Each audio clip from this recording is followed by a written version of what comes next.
Hey, what's going on, guys?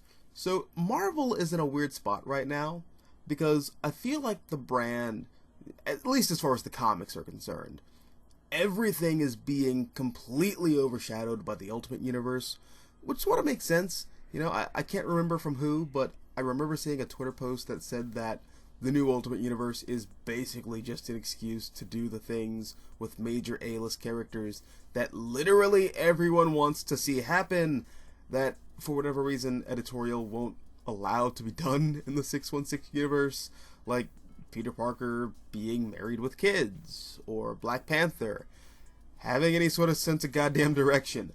So it makes sense for the Ultimate Universe to be as popular as it's been, but there's also a lot of cool stuff happening in the main 616 line that no one's really talking about. And I think Hellhunters by Philip Kennedy Johnson, Adam Gorham, Frank Martin, and Travis Lanham is one of those books. Now, this is a 5-issue miniseries, and we're on issue 3, and this series takes place in World War II. Like, just as the war is hitting a crescendo. And I think this is a pretty cool era to flash back to, because in a lot of ways, World War II is the foundation of the Marvel Universe.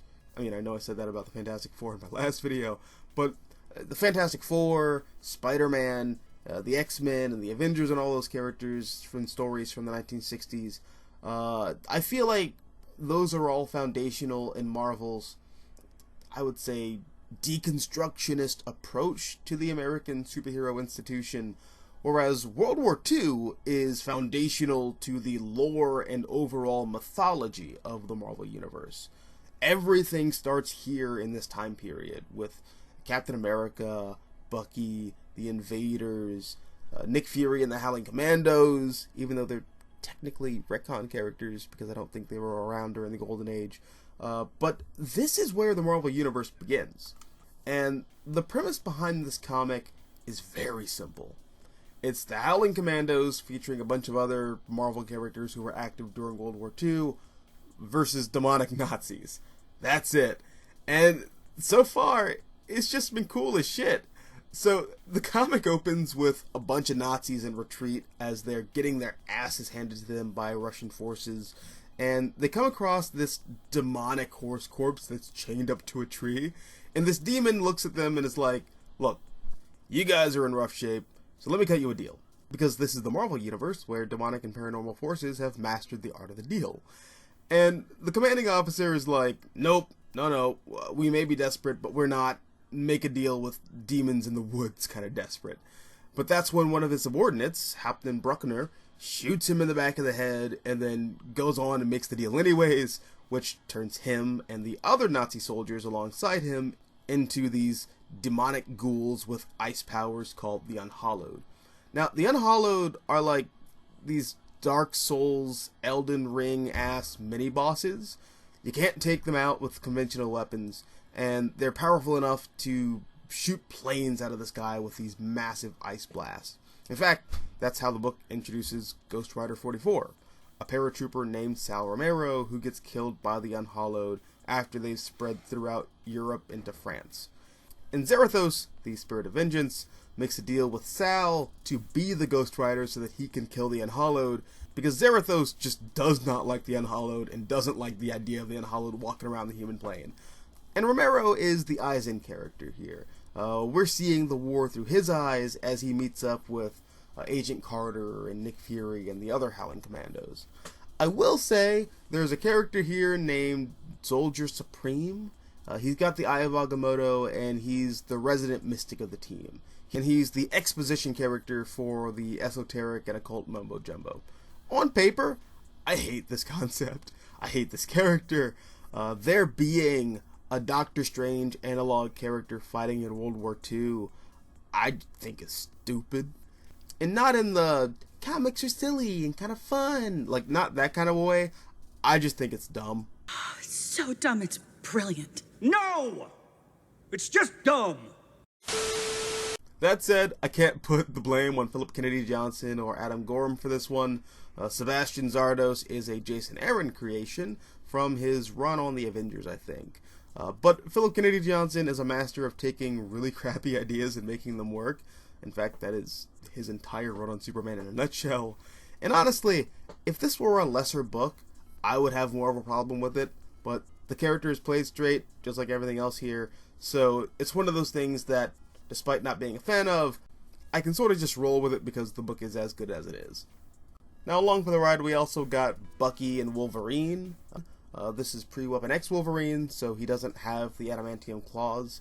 Instead, he's ripping and tearing through Nazis with these massive daggers.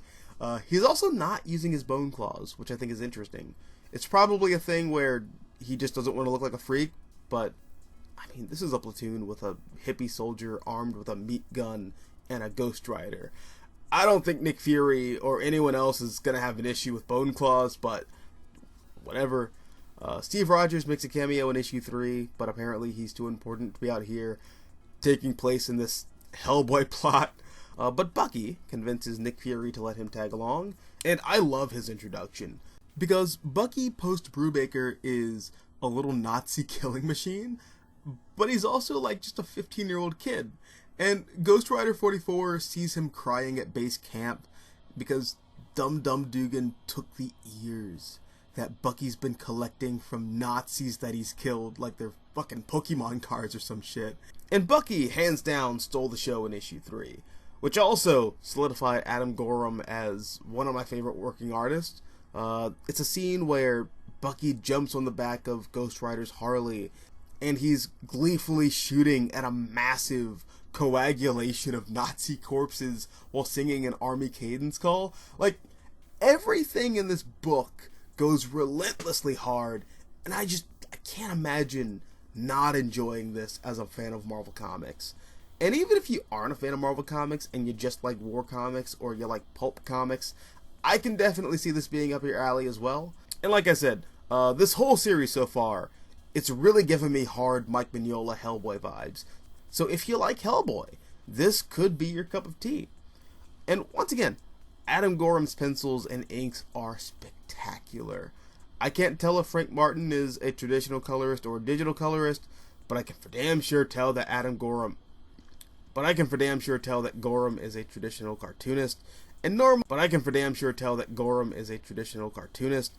normally I don't have a bias one way or the other, but I really feel like for this material, having a traditional artist only strengthens that pulpy aesthetic and really adds to the overall flavor and atmosphere of this comic. So this is a definite recommend, and for the life of me, I don't know why more people aren't talking about this series, because this is everything that a superhero comic can be, and I just think more people should be aware of it. Anyways, those are my thoughts. But what about you? Have you read Hellhunters? Have you heard of Hellhunters? Let me know down below in the comment section. Also, if you like this video, hit the like button, share and support the channel, and if you want to see more content like this, all you have to do is subscribe. I'm the Mystical Green Beanie. Thanks for watching, and as always, until next time, take care, guys. Peace. Charged up.